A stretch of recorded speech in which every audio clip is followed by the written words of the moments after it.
بسم الله الرحمن الرحيم. aan wax ka baranno weydiinta ah what is a financial market. Financial market ama suuqa maaliyadda waa suuq kasta oo lagu kala iibsado warqadaha ama shahaadooyinka maaliyadda.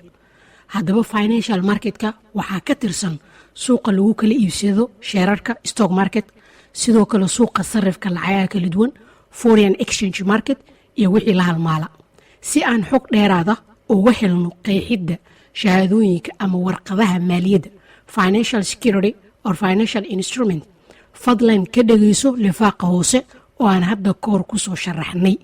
dhanka kale sida hortiina ka muuqata noocyada kala duwan ee suuqa maaliyadda waxaa ka mid ah kuwan oo aan ka xusi karno money market, capital market, stock market, bond market, foreign exchange market oo haddii rabbi idmo aan mid uga hadli doono sharaxaadaha kooban ee soo socda.